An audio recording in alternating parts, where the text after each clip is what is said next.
let's move on to Utah then. You want to open that up? Yeah. So we opened it up a little bit earlier. Cam Rising coming back, I think that's huge for them. They obviously lose their tight end who, unpopular opinion, I thought he was the best tight end in college football this year. Yeah. Dalton Kincaid, that is. It was between, of course, Michael Mayer, who's also gone, and again, the guy that came back, Brock Bowers.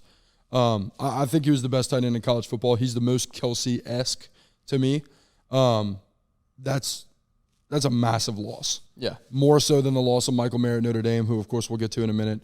But, like, dude, that hurts. Mm-hmm. Especially because not only was he a great tight end or whatever, but, like, Cam Rising loved him. Yeah. Some Dalton Kincaid. That was his biggest target. Yeah. You literally would have games where it would come down to the wire and Dalton Kincaid would catch 5, 6, 7 passes in a drive. He'd have 18 targets on the game. Like, without that backbone, that's going to hurt. Now, with that being said, Cam Rising has another year under his belt. He was a baller last year. People are talking about him for the Heisman this year. Like, again, he's in that loaded conference, and they're back-to-back Pac-12 champions. Yeah, I was about to say, we Like, we took a little step down because we talked about back-to-back national champions, and then we talked about back-to-back Pac-12 champions. Right. But Utah's very good. Dude, they're not. Yeah. I mean, I think they're a top 10 program, if nothing else. Yeah. I don't know about a top 10 team this year. They're a top 10 program right now. What's odd about Utah is, like we said, they are back. They're coming off back-to-back seasons, winning the Pac-12 championship. Neither of which they went to the playoffs. Right. Which is odd. That is odd. That's an anomaly. I think it's. It's because you're in a conference that you can lose 2 games and still go to the Pac-12 championship. Yeah. Obviously we saw that in the SEC this year, but that was an anomaly for that conference. Yeah. But no, that's why. Yeah. So, look, the way I look at it, this is one of the most well-coached teams in the country. I think they're going to be contenders again to win the conference. Absolutely. I mean, there's other teams that could make a push for it. You're talking about Oregon. You're talking about Washington, USC, obviously, again. I think it's those 2 teams again, USC and Utah. You do? Yeah, I think we're going to see that battle again. That was a great game until, of course, it wasn't. But I think we're going to see that again. Yeah, that's my prediction. Okay, and so like you said, they lose Dalton Kincaid. That's a huge loss. Everybody knows the story of Cam Rising. What you may have missed if you're not a Utah fan and you're just somebody who's trying to keep up with college football is they picked up a transfer from BYU, defensive end Logan Fano. I think it's Fano. Yeah, I'm butchering his name, so I apologize about that. But look, Utah was a top 15 team in sacks last year, and they added this guy as a 4-star. He got injured whenever he showed up at BYU and got injured, but this guy is fast. He's huge. He's probably going to be the biggest guy on their D-line this year. Yeah. And he's going to absolutely add and just multiply what they had last year in that pass rush. For sure. And you lose some I guess some depth as well as some starters in the secondary. You add it again through the portal, which is nice. And the number one way to help your secondary is a good D-line. Yeah. Get the ball out quicker, do all that. And again, when you talk about like Kyle Whittingham being one of the really best coaches in college football, this team is like nuts the way they're coached. Yeah. They're so disciplined. They're so good on both sides of the ball, for that matter. Like, of course, coming in, we're like, dude, they're a defensive, powerhouse, whatever. Well, what Cam Rising's been able to do this past couple of years, like, he's nuts. So, yeah, I'm looking for them to probably at least go back to the Pac-12 championship. They lose 2 offensive linemen, but they replace them absolutely fine. Those 2 guys that left have been injured throughout their career. They've had the 2 that are stepping up have started their ample amount of games. They're going to be fine there.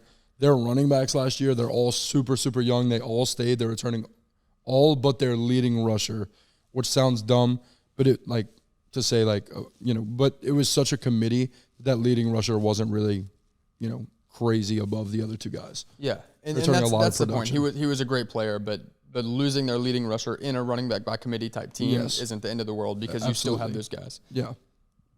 But yeah, man, I mean, Utah, to me, this is probably going to be our shortest segment team. They're simple. They don't have the most talented players in the country. They have, 3 and some 4-star guys. They're going to be the better coach team in whatever game they're playing is basically how I look at it. And they're going to be contending in the Pac-12. Now, prediction-wise, I do think they drop probably another game. They lost to, was it USC in the regular season and Florida? No, they lost to Florida. Yeah. They beat USC twice. Right. They did lose another. They game. dropped another game. It's slipping my mind right now. Was it Oregon State? It might have been. I'm blanking. But yeah, so 10-2. I could see that happening, or I could see 9-3 even. Yeah.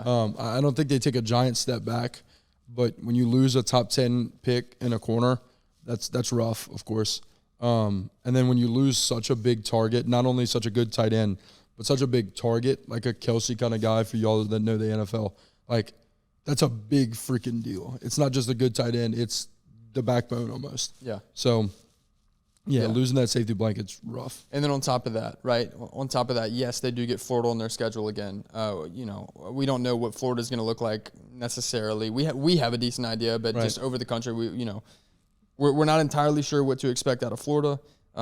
They see them again, and then they also pick up Baylor. So those are two rough out of conference games. See, and I love that, bro. Yeah, I love that. Like, I don't know who they're. You don't have the schedule up, but like they have literally only one more out of conference game. I hope it's a cupcake for their sake. I hope it's a North Carolina Central, like freaking UCLA picked up. But like, dude, that just jacked me up. I didn't know those two things to be true that you just said. I know they had Florida again. I didn't realize they picked up. Who did you say again? Baylor. Yeah, that's dirty. That's fire. I love that, and it's because right, Utah's a premier program. You've now gone back-to-back conference champions. Like, show the country. Yeah. You failed in the Florida game, dude. That was, first of all, it was a great game. Yeah. So, you played a tough one. Obviously, you didn't come out on top, whatever. My point is, though, like, if you're good, go show it. That's fire. I love that. It gets me jacked up. Yeah. So I say that because, like you said, you could see him losing another game. I think it could come from one of those. Now, granted, there is a scenario where Florida's not necessarily back to what they were 5-10 years ago. Right. Baylor is coming off a really bad year.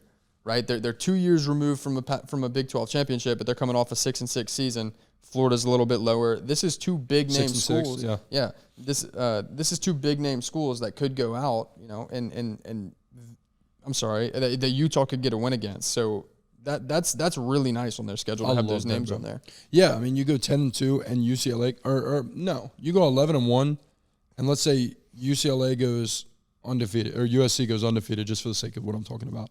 You beat them, and you're 11-1 or 12-1 at that point. In which case, they would have split. Correct. Yeah. Okay. And you have those wins, like plus a conference championship. That's when you're starting to talk about going to the. Yeah. Because obviously, if you're undefeated, you win the Pac-12, you're going anyway. But if you drop a game when you have those games on the schedule that you did win out of conference, that's when you start to get that playoff push. Well, and then the argument is they've beaten everybody they played. Exactly. But even then, even if they don't get to avenge that loss, if you're an 11-1, I'm sorry, at that point 12-1 conference champion with those games on the schedule, and let's say you drop a conference game to UCLA or whatever, and then beat USC or whatever it is, even if you don't get to avenge the loss, when you have one loss but you do pick up those crazy non-cons, like that's huge. Yeah. So whereas UCLA, for example, might not go to the playoffs at 12-1 if that's the situation because their non-cons suck, bro. Yeah. So that is what it is. But right. I love that. Thanks for watching that clip. You can check out another in the top left-hand corner or the bottom right-hand corner. You can always subscribe as well to this channel or to Cards and Culture. That's linked as well. That's going to be our long-form content. Yeah, make sure to check out the Discord in the description. Like, comment, subscribe, and we can keep this thing free forever.